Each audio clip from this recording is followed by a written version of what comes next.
Right. Uh, the first question, the first thing that I want you to do is think about ethical dilemmas, right? So, as usual in our classes, like regular classes, you can take a pen and paper and start thinking on the same, right? Ethical dilemma. Whether to join the Zoom classes, keep it in my mute and do some other work, or actually listen to it. So that is one example of ethical dilemma, right? In the same way, uh, think of a recent ethical decision that you have made, or recent ethical decision that you are forced to take, or you think people can take, right? You get the idea.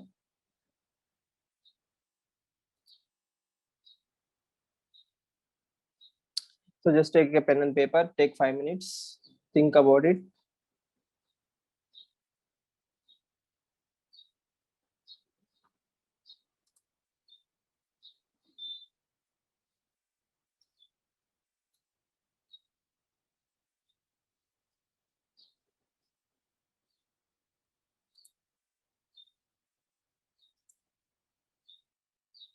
Yes, is the screen visible?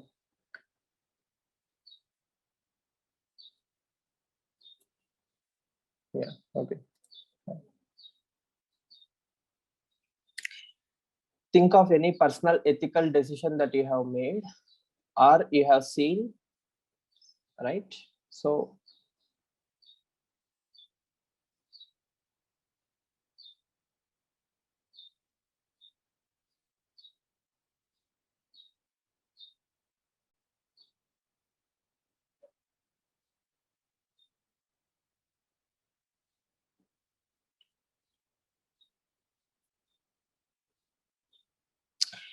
you can either experience it in your own personal life, or you can think of some way. For example, uh, is there any ethical decision or dilemma that is supposed to be taken in the recent times? Contemporary examples, your own personal examples, or anything.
Because if you understand that process, whatever we are going to discuss for the next half an hour or so, it's very easy for you, not only for you, your personal life, but can be anything, contemporary, others.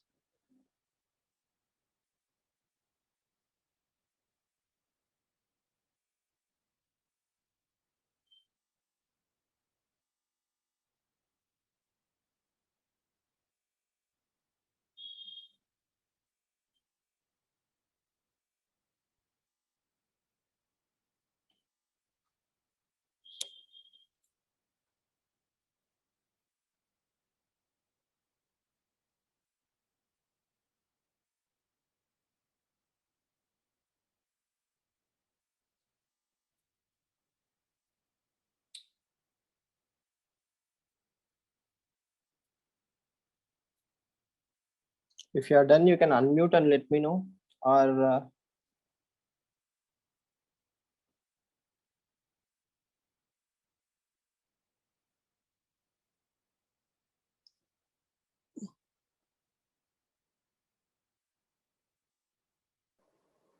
Sir, I've written down a couple of examples. Yes, please.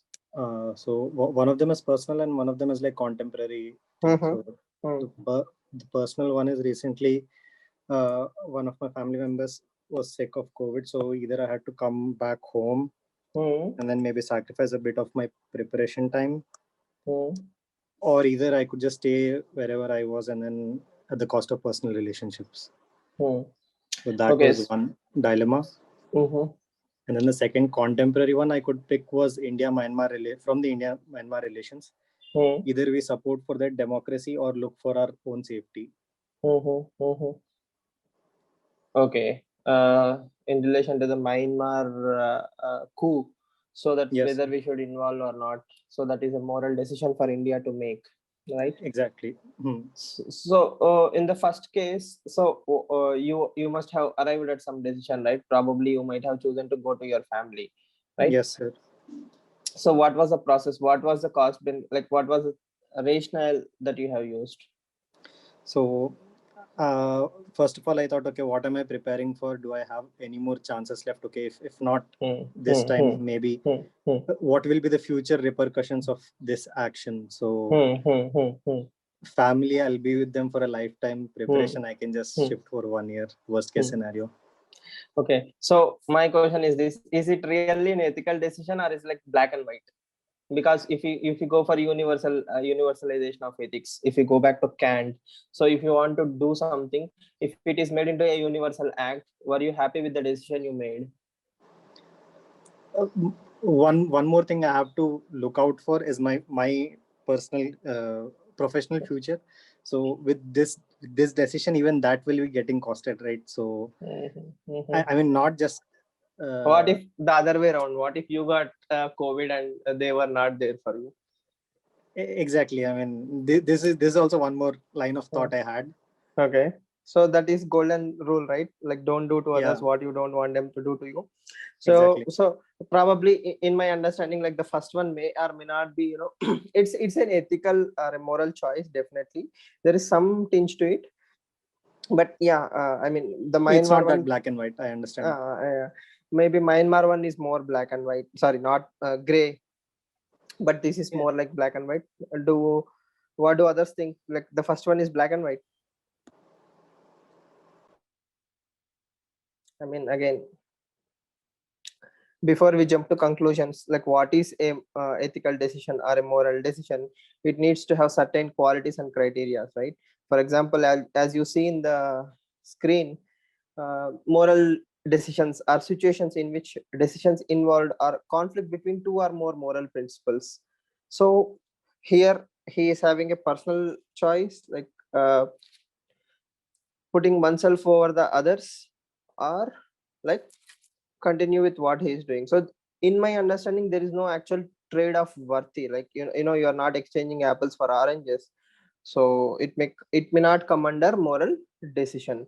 And second thing is explicit moral standards and questions are to be involved. For example, you have a prelims today, some of your relative is in a very serious stage in an ICU or something, so that can be probably a moral or an explicit moral question, right? It's not black and white because it's very difficult. Tomorrow morning it's the exam, we have worked for one and a half a year, and it's a very very severe choice to make. So that is what UPSC has also asked in that ethics case study, if you remember, ambulance. So while you are going to UPSC interview, right, uh, uh while you're going to the UPSC interview, you saw someone who met an accident. What will you do? Whether you will take him to the hospital, or will you uh, go to the interview as usual? So there we can go for the trade-offs between two principles: saving life versus my own future. So that can be explicit standard. And whether it's good or bad, whether the decisions that I'm going to take are good or bad, do they have ramifications? And the most important thing is ramifications, significant impact on others. So but the problem, as you can understand or imagine, is significant. So it's a subjective term. So where do we draw that line? So that is why it's very very difficult to come to the ethical decisions, right? If you remember, long ago we have discussed, first of all you have to be sensitive or sensitized to even know that there is an ethical issue here or a ethical dilemma involved here. If you don't even know that there is an ethical trade-off, it becomes very difficult. Under reporting of COVID cases, very good, Hare Krishna. We will come to that point now. See, there are many multiple ethical dilemmas. Vaccine export, if you take the COVID as a basic thing, underreporting of COVID cases, let's say what is the trade-off there? If I report the actual numbers, if I let know people how bad the situation is, it will lead to panic, it will lead to proper pandemic, right? It will lead to chaos. There will be probably law and order issue, there will be gloominess, mental health will be affected. If I don't report the true numbers, people will start ignoring wearing masks, they don't follow the compliance, right? So this is what exactly happened in India from almost November till March, because of underreporting of COVID cases, or in some cases there is no testing in the first place. Like for example, Telangana and other states, they were least bothered about testing. So when all these things are happening, you are making a choice. So as a leader, as a politician, do you face any moral choice? The same thing with vaccine, right? Vaccine hesitancy on the other hand, vaccine export on the one hand side. So what are the ethical dilemmas involved there? Even more ethical dilemmas will be like this. For example, whom to allocate the bed to? The rich who can afford the beds in private hospitals, or senior citizens? Is it worth spending a bed to someone who is above the age of 75 plus, or should we give it to someone who is at the age of 45 but suffering from COVID, and is in a severe condition?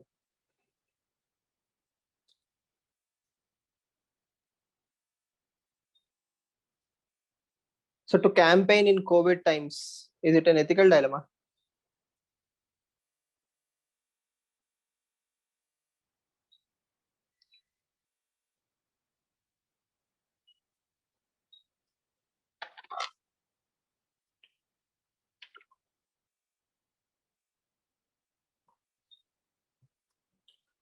What about the rest of you? What are the ethical dilemmas that you have imagined or faced? No, it's a black and white scenario. One should refrain from campaigning. Okay, fine.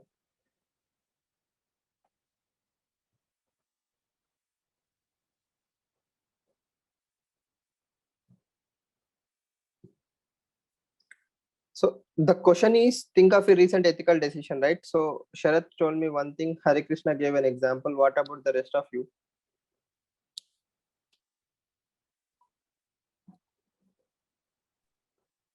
Sir, while I was working, Mm-hmm. I had to sell a product. I mean, I used to work in marketing and social media. So I have to tell a customer that that this product will surely work on that. This might work, this might not work. So for meeting the targets that I have to, I told her this will work on her skin. This is one thing, sir. You had to lie. Yeah, kind of. Okay, you have to lie so that the work, I mean, they will give you enough time to even give it a try. Yes, yes. Okay. And the next recent example I thought of is the government decision to go for lockdown or not. Lockdown. Because okay. If they go for lockdown, it will hamper the economy. If they don't, it will lead to the loss of life. So this is one example I thought of. Okay, so lockdown. Yes. Iran enriching uranium, national, international versus nation. Okay. Vaccine or medicine hoarding. I don't think medicine hoarding and all those things are dilemma, right? They deliberately do that so that they can increase the profit. So they are crystal clear. So once you go to the dark side, there is no dilemma. So dilemma is only when you are about to take a choice. So again, Iran Iran enriching uranium. Hare Krishna, like it's a dilemma to whom?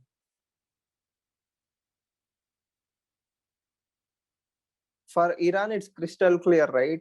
Iran is very clear that if I don't have nuclear weapons or nuclear bargaining chip, there is no discussion for me. So I think Iran is crystal clear. So Iran enriching uranium is a moral dilemma to whom? India being a part of Afghan talks. Okay. International ethics, like ethics in international relations. Okay. In Italy, senior citizens who affected with COVID were left alone in the first place. Can this come under ethical dilemma? Definitely, it will come under ethical dilemma, Ramcharan. So, because you are making a very huge trade-off, right? Who decides which life is important, which life is not important? For example, Manmohan Singh, 88 plus, I think he's in the COVID. So a bed is supposed to be filled by him, right? At the same time, somebody under the age of 45 is having a severe COVID case. Shouldn't it be a dilemma to Iran's regional peace is put at stake? No. So India is going to face a lot of ethical dilemmas. Shouldn't it be an ethical dilemma to Iran? I don't think so. See, if you are in Iran, when maximum pressure is put on you, the only bargaining chip you, Iran or North Korea have is nuclear weapons. See, America is even interested to talk to you because you have nuclear weapons, right? Or else they wouldn't even care for you. You will be treated like Yemen or Syria. But the moral dilemma here is on the international organizations like UN or other countries, because they are the ones to decide whether to support Iran or like how quickly we can bring the USA to the discussion table, right? It's no longer a discussion that the world can ignore, because if Iran keeps on enriching the uranium, sooner than later it will lead to a war or some cold war, some crisis will happen. So it's a responsibility on the world. Per se, Iran, I don't think is having any moral issues, right? But the line of thought is good. I totally agree with that. Sir, Medical Termination of Pregnancy Act, moral dilemma. Good example, Vallabh. People who are already in service aim for another. This is the reason why do not already. Can it be ethical dilemma, sir? I don't think so, Dipti. It's an ethical issue because the system itself is giving you an opportunity, right, to improve your rank. Society level, Disha murder case, police going for encounter human values without further ramifications as capital punishment. MHA recruiting cyber volunteers, ethical decision.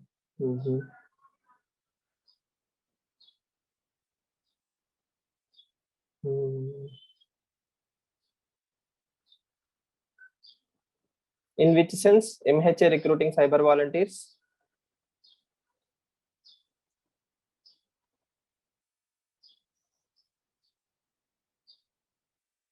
Moral dilemma. Breach of privacy versus national security. In that sense, yeah, okay, fine.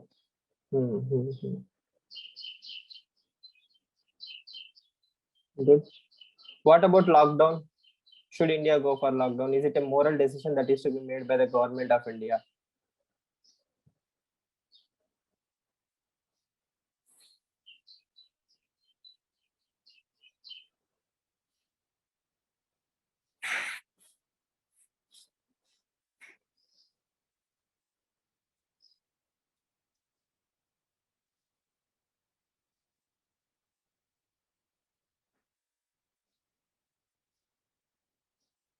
Vaccination drive can be a better solution. Again, Vallabh, very good point. But how do you ensure that you are getting vaccination to 1.3 billion population? Obviously, not everyone.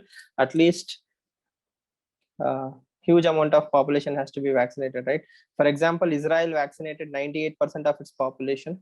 We cannot compare Israel to India, but either we should have some zero surveys, know the herd immunity levels, then target the most vulnerable and senior citizens, drive the vaccination production itself. So ethical dilemmas are to be considered from an observer point of view or decision maker's point of view. Very good. So mostly it is from moral agent point of view. That means you are about to take a decision, right? So you should have, because in civils, at least in UPSC, the cases are morely about civil servants or the society point of view, managerial point of view, right? So it's a decision maker's point of view most of the time, moral agent. But occasionally there will come a case like ethics in international relations, the Iran example, where we have to look it from the observer point of view. It's the moral responsibilities on us to know why Iran is doing what it is doing and what America is doing. How can we make some choices? If India intervenes in Iran and USA negotiations, that is one thing. Just like you mentioned, the Taliban example can be one thing up from observer point of view, and at the same time it's also a decision maker's point of view. I think with the extent of medical facilities we can afford in a country, it is better to go phase-wise or region-wise lockdown, but not prolonging it to maximum 20 days. Recently, JJM related revealed it's an ethical dilemma, sir. Privacy of donor versus right to know. I don't think it's an ethical dilemma. It's an ethical example probably for transparency and accountability. A dilemma is when whether there is no privacy of donor, right? Earlier it used to be.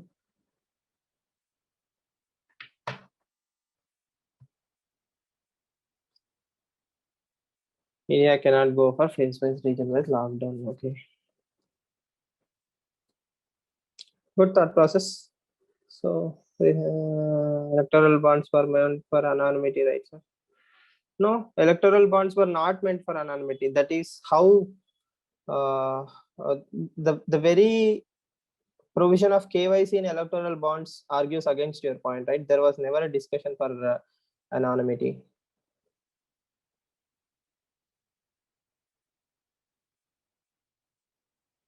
It's up to the political parties. Actually, in 2013 itself, Chief Information Commissioner has given a judgment saying all political parties should come under RTI. So it's only 8 years late. Once you're under RTI Act, I should be able to file an RTI, right? Give me the list of donors. So then the transparency or anonymity of electoral bonds is supposed to fail anyhow. IAS officers like Kannan Gopinathan resigning from the service. Yes, that can be a good ethical decision, because if you are in service, you can help more people. If you are resigning, you are standing for principles. So standing for your principles are resigning.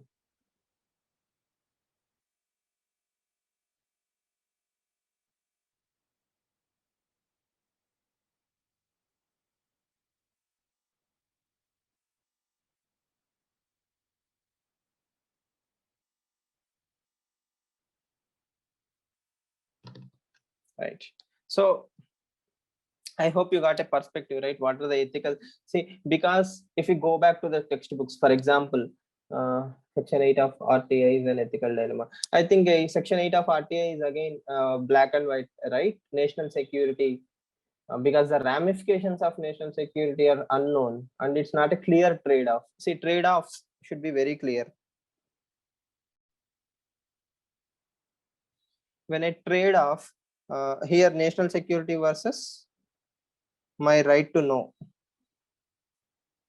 Okay, so let's say some raw agent or someone lost life because of some details released somewhere else, or we cannot connect two dots immediately, but the ramifications might be different.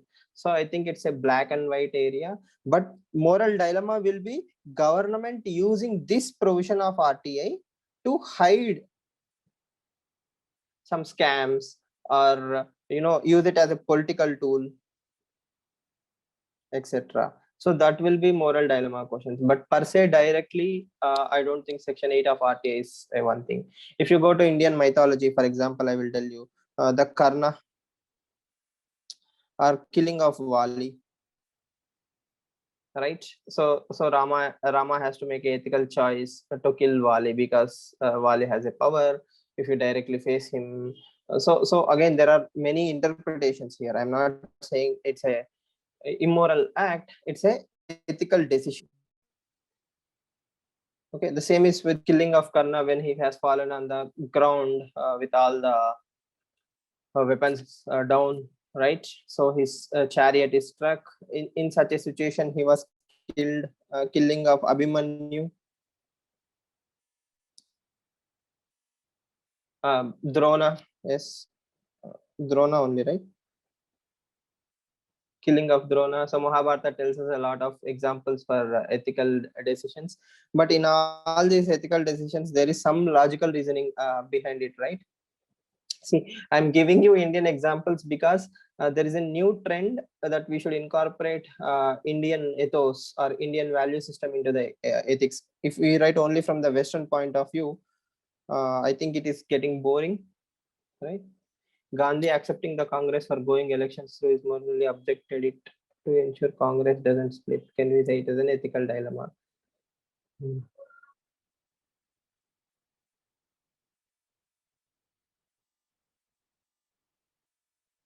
Yes, you can definitely quote that, Aditya. You can also quote Chora incident. The greater good, the utilitarian approach here, right? So the same is with Karna example, killing someone during that time, whether killing Vali in Ramayana is one more example. Chauri Chaura of Mahatma Gandhi is one such example, right? A lockdown for present government is one thing. Yes.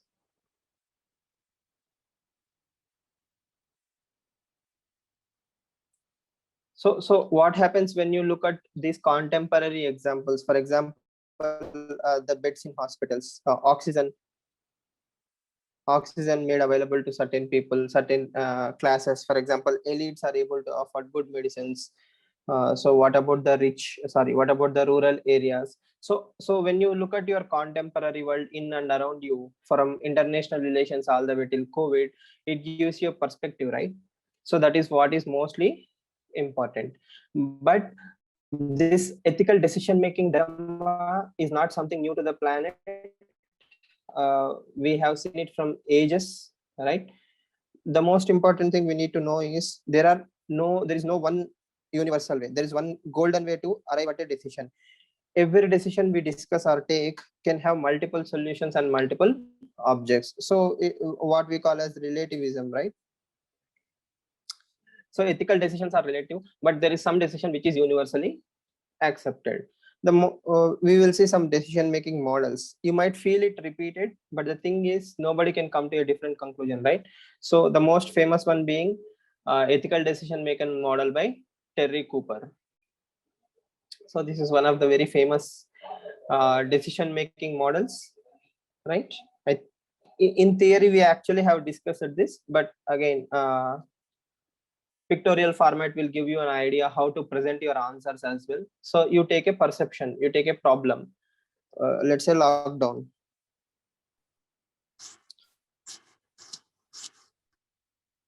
Yes. To impose lockdown or not. So that can be a ethical problem. Then what does this particular Terry Cooper model say? You have to describe the situation, then defining the ethical issue. The entire problem of almost all ethics case studies lies in these two words. Most of the time student fails to describe the problem as it is, and he also fails to articulate it in the right orientation. For example, it might look like an it might look like an emotional intelligence case, but sometimes it's more about persuasion, attitude. Okay, so the right choice of word will tell the examiner whether you actually understood the problem or not. Okay, so describing the situation, defining the situation, then identifying the alternatives A, B, C, D, E, F, right? Then so firing employees during COVID, yes, that is one example.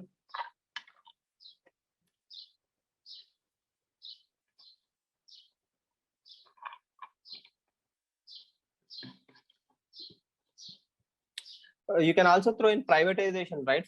Privatization for government of India. Privatization for government of India, especially when there is a decrease in revenue, income. Okay, so what are the steps that government should do? So it's a ethical decision, right? Let's say lockdown or privatization. take a minute and think about the ramifications. If you are government of India, if you are about to privatize a company, or if you want to shut down a company, it's a definitely an ethical decision, no doubt about it, because it has a lot of ramifications and impacts. Yes. So how do you solve that using this particular model?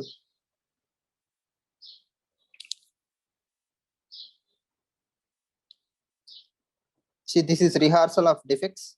This is ethical principles and moral rules. Just imagine that circle as a decision, or it's like a thinking process. You take A. So what are the moral rules that apply to A? What are the ethical principles that apply to A? Are there any problems with the choice A? Right? Then can we make A better? Yes or no? Will it lead to a choice? Then the state of resolution, issue solved. Issue here is whether to privatize, yes or no.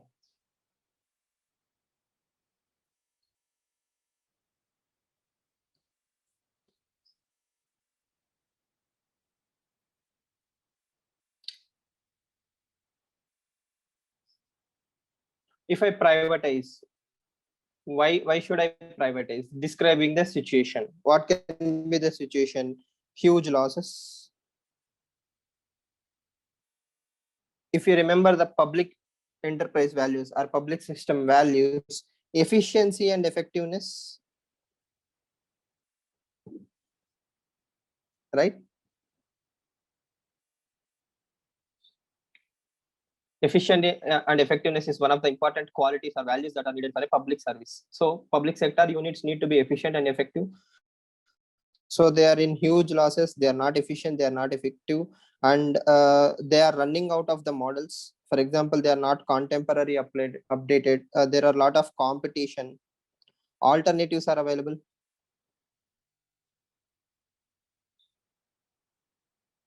Cost cutting versus protecting the job. So I think you are mistaken, Hare Krishna, because it's not about cost cutting, right? It has longer run implications.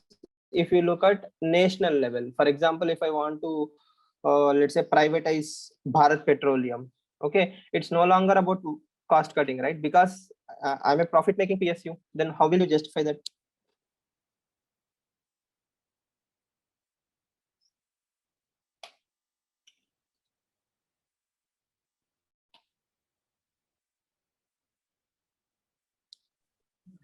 So I have a negative and positive thought of it.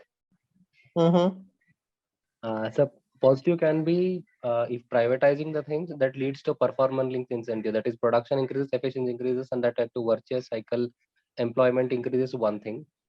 Negative can be so like companies go may for automation, companies go may for like digitization, so that unemployment may increase. But again, you're stuck with the same thought process, just like Hare Krishna, right? It's about the employees. You're talking about resources versus human resource. Okay. Definitely, human resource is the most important thing we consider. If we fire or privatize the companies, people will lose their employment. A lot of families will suffer. That is one of the major considerations. But we can go much beyond than just jobs.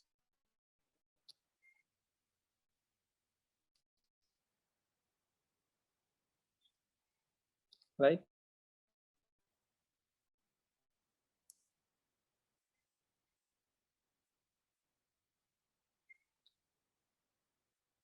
You get the idea, right? What I'm trying to tell you is, for example, if it's a valuable resource like Coal India Limited, right?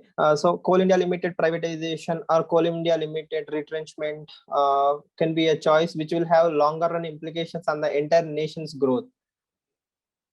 Long-term impact on the market and also on the nation growth itself, right? For example, railways, privatization of railways is encouraged because railways is in huge losses, and railways is not efficient and effective.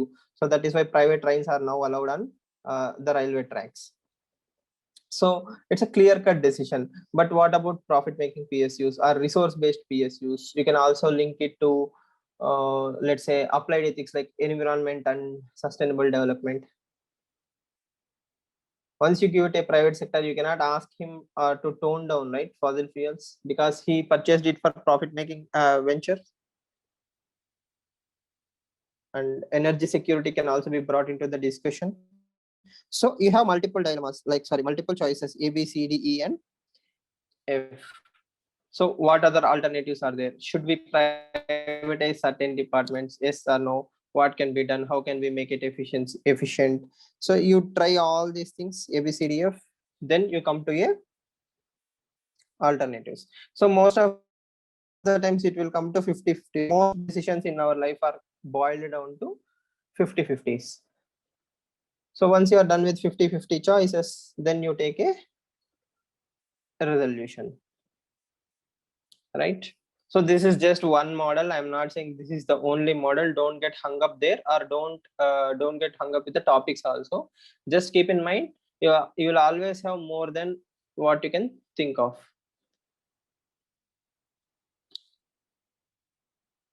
Giving importance to human capital, so that can be used in corporate governance, ethical business standards, and this yeah, definitely he made an ethical choice there, right?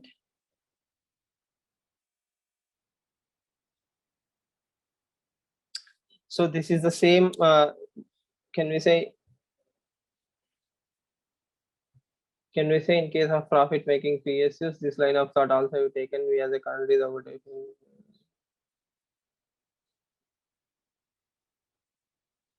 Yes, definitely, Aditya, you can take that into consideration, because if less and less PSU jobs are there, less and less jobs will be there in government sectors, which actually have the reservation system. So inclusive development and inclusive growth may not happen. Even regional imbalances might increase. So there are a number of issues with the privatization of PSUs. Good point. So this flow chart is the same as above, more or less. As you can easily see, once you start, first you need to identify the ethical question. What is a ethical question there? Then understand the facts of the situation, right? Then test the option you plan to take. The most important step here is the testing part. See, most of the times we enter tests with predetermined results. For example, if I have to privatization is good for the economy. That is a benchmark that I have already set. So I will try to get results which supports my theory. So that is one biggest problem. We have to be very open-minded. I will tell you an ethical dilemma. For example, you are in SP of a district, you received a complaint that a particular SI or a CI has taken a bribe. Okay, so he's already in the service from last 16 years. Everyone from constables all the way till seniors tell you that he's a very honest and a sincere officer. Okay, but let's say before this case came to you, and he had a spat or something, disagreement or something. So you had some ego issues with him. Let's say that. Now, will you be objectively taking a decision? You can argue, sir, I will follow rules and regulations, let law take the course, etc., etc.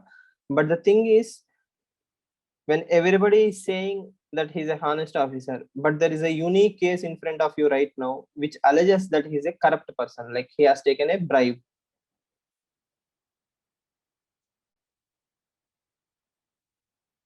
Right?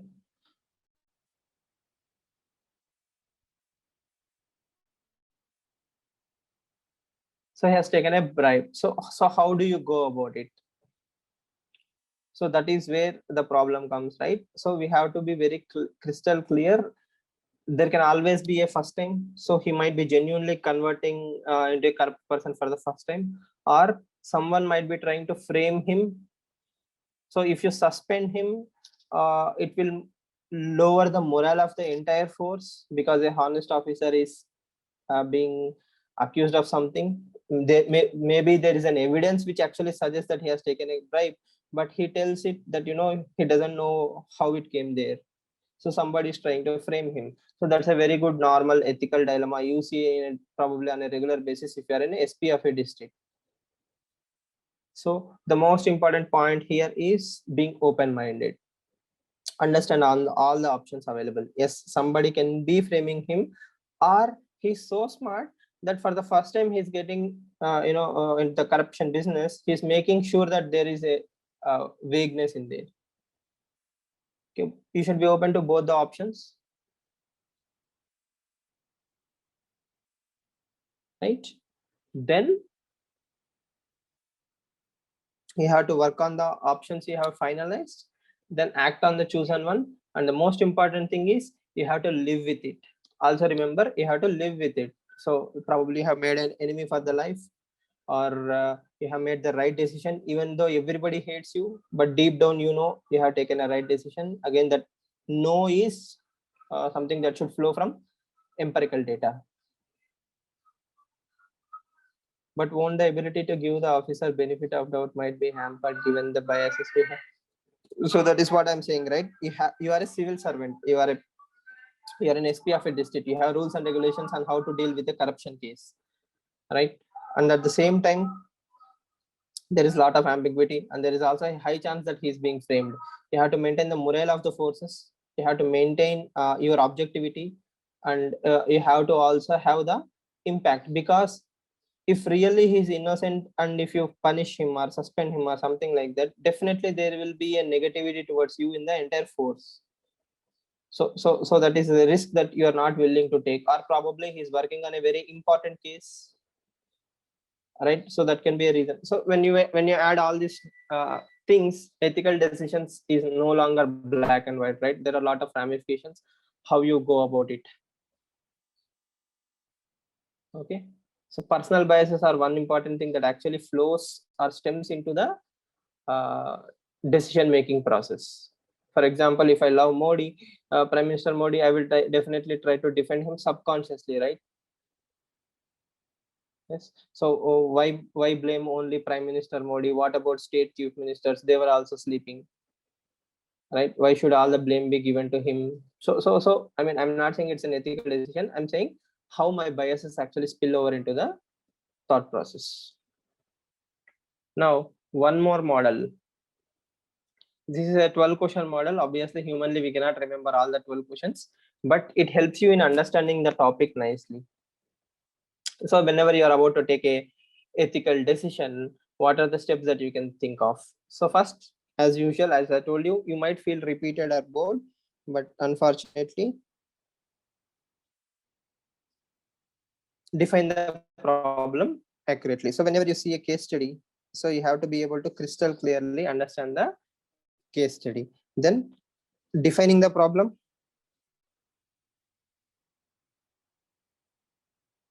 on the other side of the fence. If you remember that Sexual Harassment Act case, right? There is a Sexual Harassment Act case.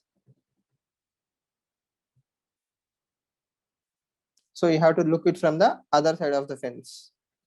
So if you are the SI, if you are the SP, so how will you look it from the other side of the fence?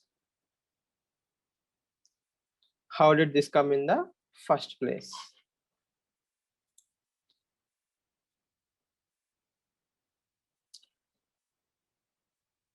Next one is loyalties as a person and as a member of the company. So for example, you are an SP, right? You are a member of a government of India. So your loyalty should be towards the organization. Organization is bigger than any of us. What is your intention? That is also one thing.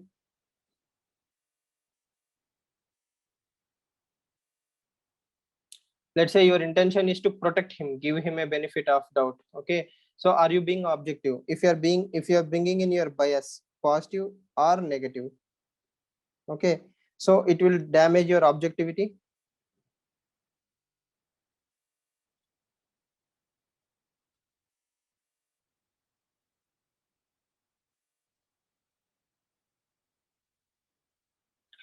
See this process, I'm sure you won't be using it in the real life or in the examination, but it improves your empathy scale also, right?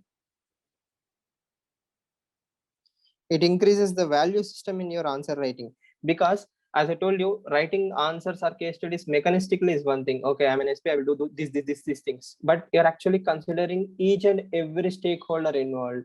For example, if you have to write stakeholders, you will also write the morale of the entire force as one stakeholder, right? So that is my value. Morale, because if morale is good, then organization is good. So I'm working for the organization. So organization works for the people who will give me trust. So as I told you repeated in the class, public trust is everything. As long as people believe that, you know, we can trust this particular institution, it will survive or thrive, or else it will fail. Yes. Does your action injure them? If not, can you affected parties discussion? This is obviously ABCD level. You will discuss with them, right? And valid over a long period of time. That means, will you live with the decision? For example, if that is a new benchmark you have set, from next time onwards, will you maintain the same standard? Do you think it is valuable for you as a tool, right?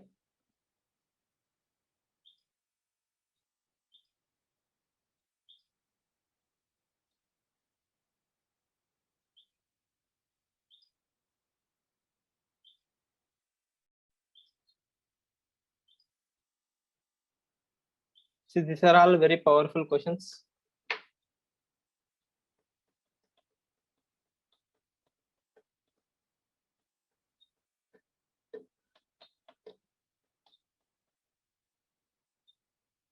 It's a good question, Aditya. That is where the problem comes, right? What is an organization without people? That is also one thing.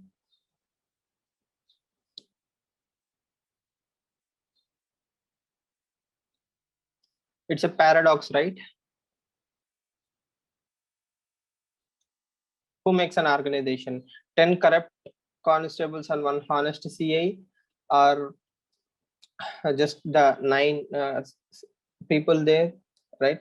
So what gives the reputation to the organization?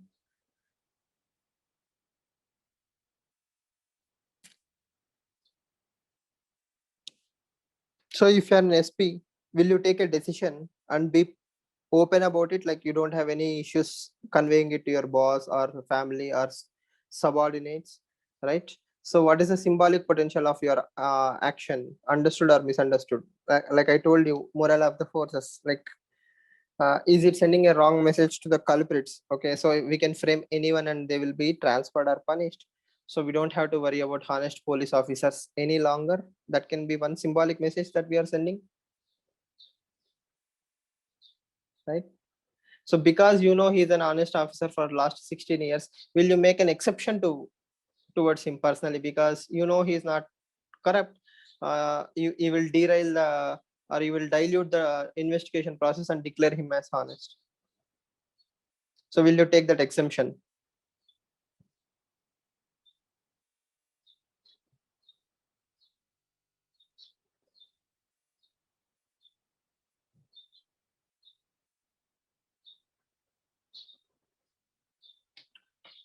So please be very careful in understanding what I'm trying to tell you. You won't remember all the 12 points, but once you ask yourself all these questions in the learning process, your case studies become easier. Because while you're going for case studies, you will have inherent bias. For example, in the earlier state, in the earlier discussion, we have a bias. It's jobs versus money. Okay, we fail to think beyond that particular point, or we don't want to incorporate other dimensions. So that is a flaw that we bring to the ethics case studies also. What is given in the case study, we will just stick to it, right? We don't even go beyond 1%, and it hampers our imagination and value system. Ethics case studies without value as a heart is going to be very mechanistic. Please understand that statement. It will be like a curry without a salt. You write all the right things, you put all the keywords, but still it doesn't taste the same. So value system is everything. So how do you promote the value system?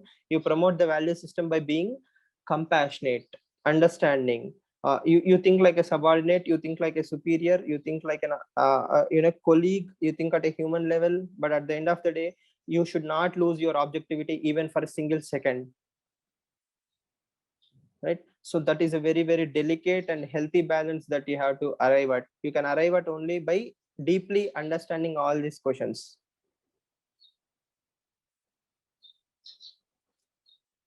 And remember, this is not the only decision you will be taking that day. You will be taking 100 other decisions.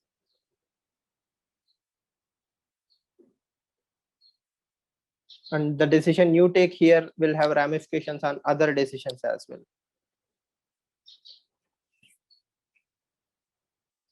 Okay. So anyhow, I will share the PDF. Think till evening, aram se. There is no hurry.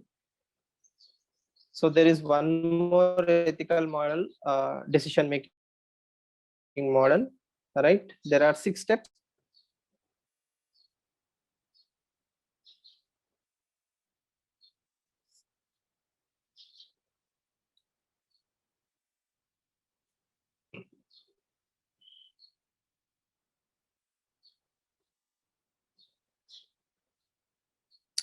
Same, just like the earlier ones. This will also be more or less like the similar fashion. Stop and think. First, you need to identify the recognize. Then you have to clarity of the goals. Then you determine the facts. Then you develop the options.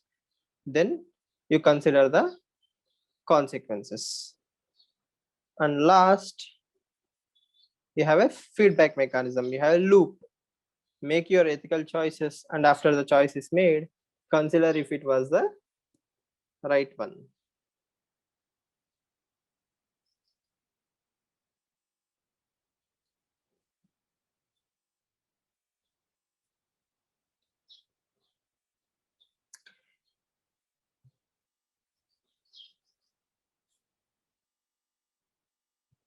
You will understand it better when you actually start writing an ethics case study, because you probably don't realize today, or you might be thinking, I'm so smart.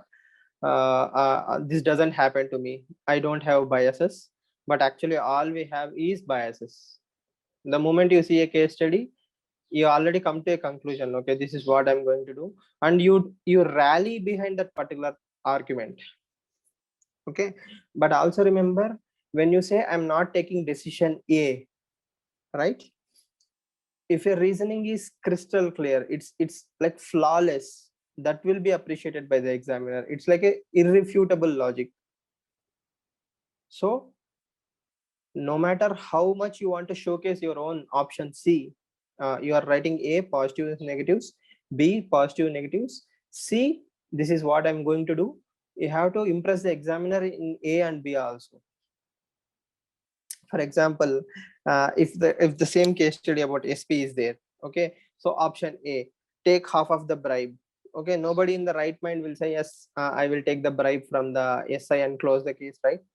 Okay, but you need to give a logic. You need to give a crystal clear logic why that is the worst option of all, right? Then you move on to B,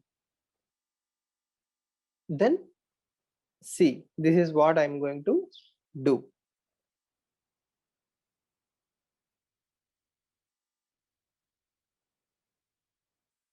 Okay,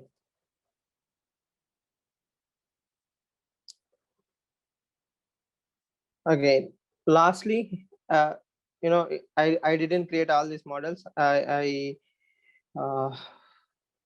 These are standard popular, these are the world famous ethical decision making models.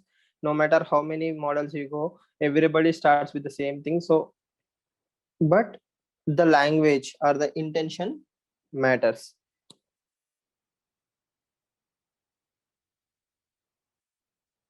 So the Sharath example can be a choice between a good example and a bad example, right? But sometimes it is perhaps between 2 goods and 2 bads.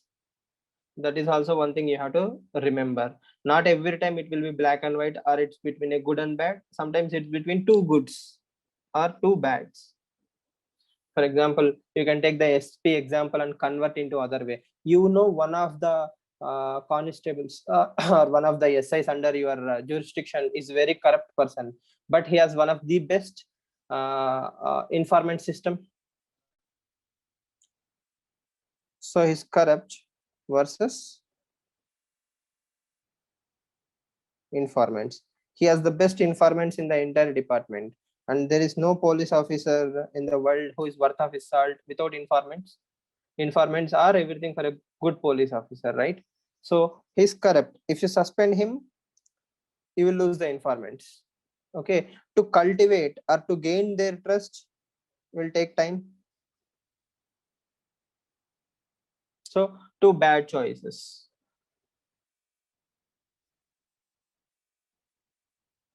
Yes.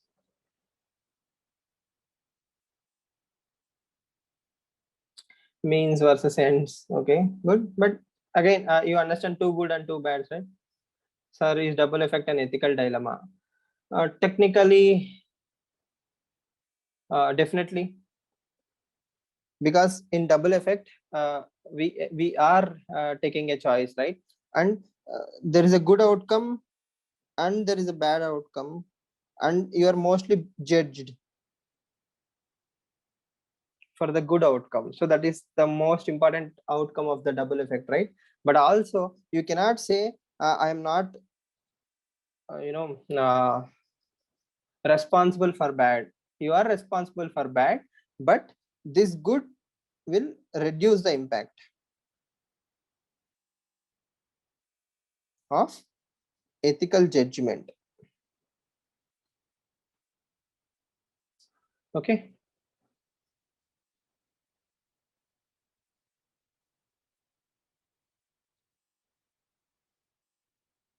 So the step two in this particular discussion is, what are the relevant facts, right?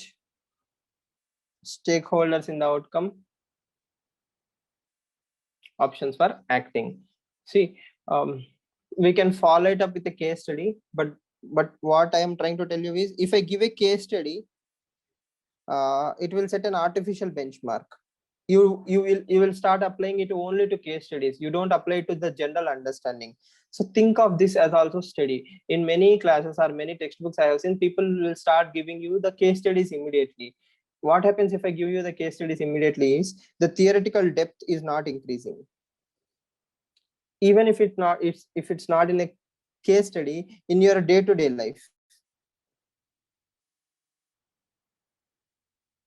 For example, how do you go about the lockdown in Delhi, right? For example, it's a 6-day lockdown. If you're the chief minister of Delhi, right, you wanted to impose a lockdown. So what are the ramifications or what are the impacts that you can think of? Because if it's a pan-India lockdown, I can think about the migrants, but there are lakhs of migrants in Delhi itself. Now all of them want to go back to the home. So I have taken a decision without considering the national interest. Yes, but at the same time, you cannot blame me for taking a decision for my own constituency's welfare. So the good thing is, people in Delhi will be happy. That is the good, right? But at the same time, it will have impact on the migrants.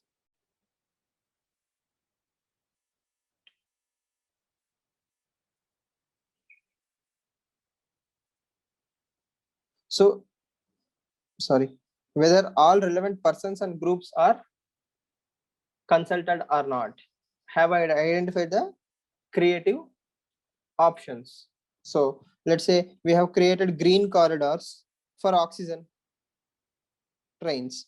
So in the same way, can we create green corridors for migrant laborers who want to go home? Or are we actually exporting the virus to the rural side of the country? Hyderabad is labeled as the epicenter of the second wave of COVID in entire Telangana. So if I close down hostels and schools in Telangana, am I sending all the people back to the interiors where the cases will start increasing? That is an ethical dilemma. If I keep them here, right, I'm increasing the chances of they suffering the second COVID impact. So how on earth can I make a logical decision? Who should I talk to? I cannot let someone please mute.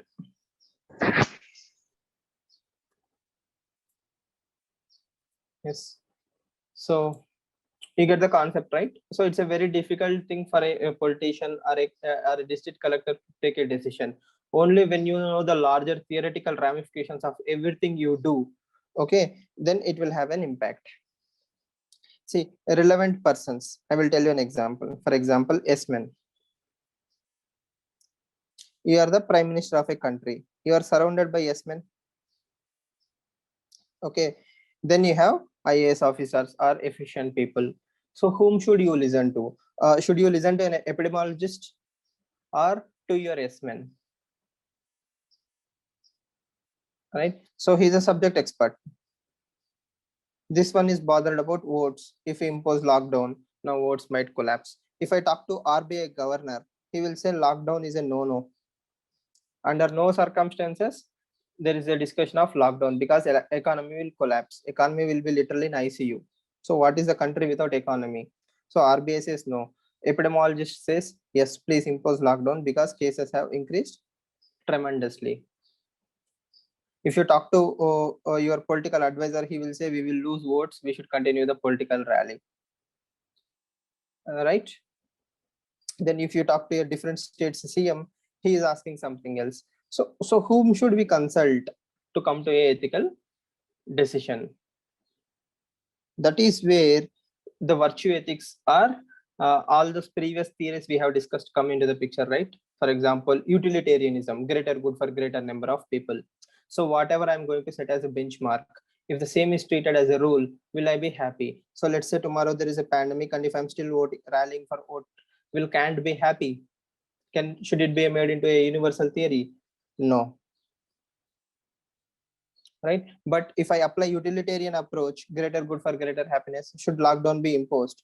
But I'm actually causing a lot of pain to the people because of the lockdown, right? So it's not greater good. But at the same time, more people will be alive also. Right? Are you able to understand what I'm trying to tell you? Because this is all theory. You have to find your own case studies. Then your mind will be having different dimensions. The more you can think on your own in each and everything you see, right, the better.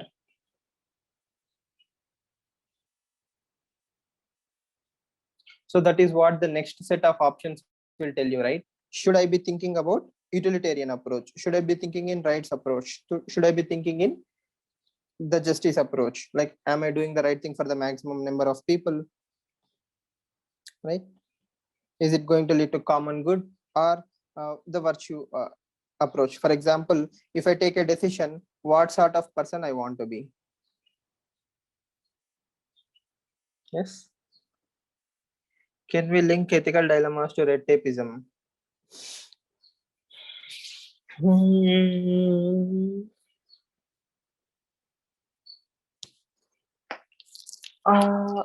I think once they made a decision of crossing the line, the red tapeism comes into the picture, right? But if you are honest and a genuine bureaucrat as expected, you will have that responsiveness, compassion, and empathy. So red tapeism doesn't have a play there. Only when you want to be safe, the red tapeism comes into the picture.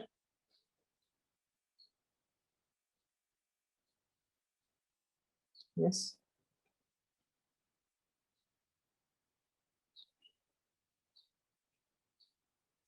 So if you see the rest of the questions,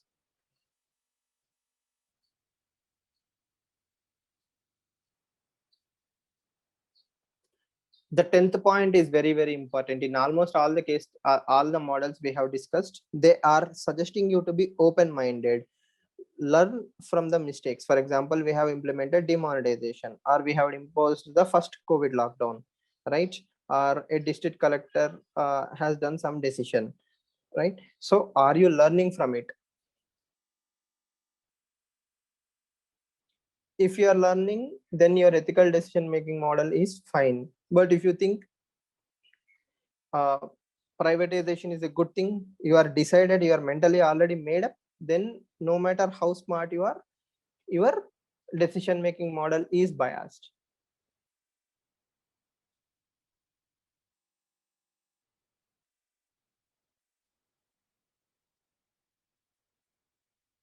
Clear?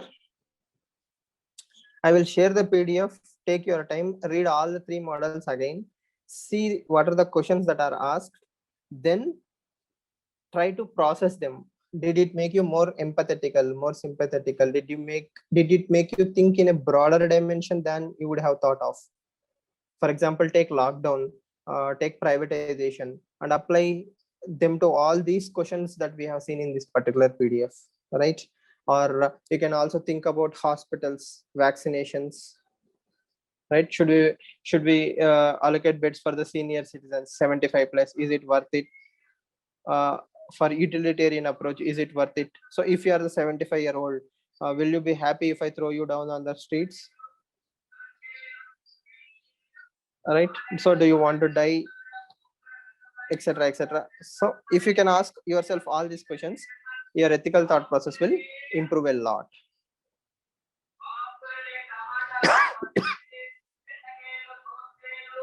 Okay, any questions?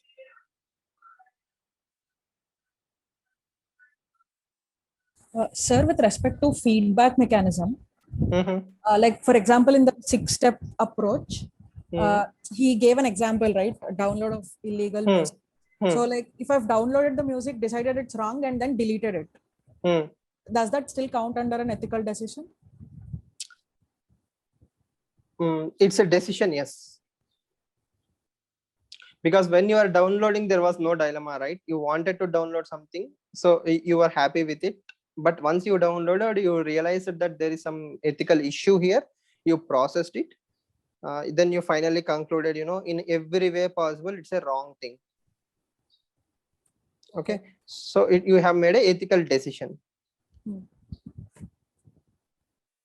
Yes, sir. Clear? Yeah. But if you're having a thought process when you're about to download, that is ethical choice you are making, right? You knew clearly.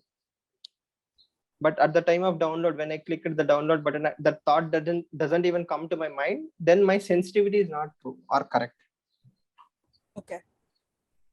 So like I'm having a choice after I've made the decision. So my initial process was not the 6-step process at all. Yeah.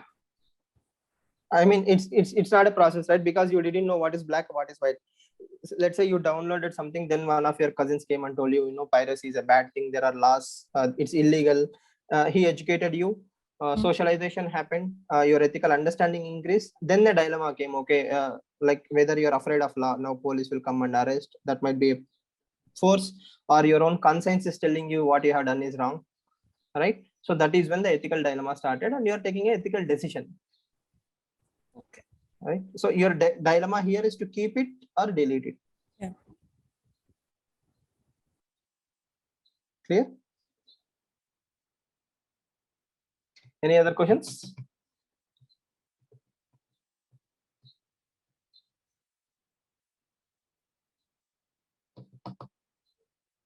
A true politician will be in a dilemma distributing money for voters during elections. Is a newcomer reputation, the party pressuring him to distribute the money. Then he should join a better political party. So that is idealistic stand. I mean,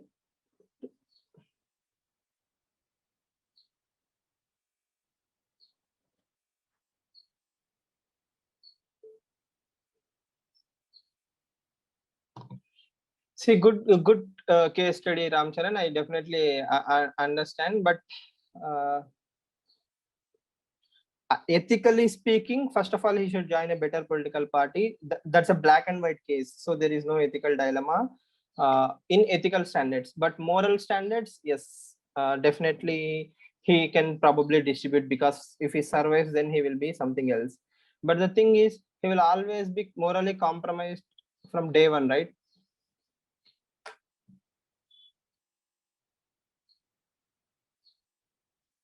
So it's not only his choice, it's the citizen's choice, it's the opposition party choice. If everybody is giving money, he alone is not giving money, people won't even remember his name. So the entire ecosystem is like that, then he cannot survive, right? The same example applies to doctors also.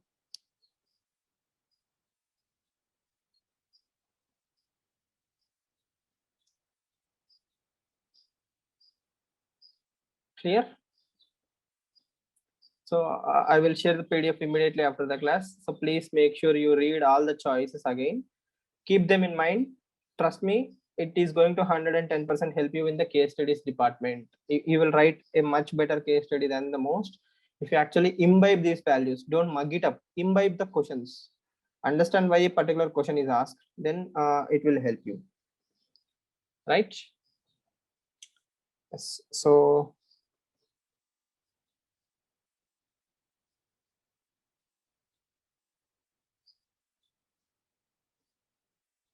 see you all at 6 p.m. then.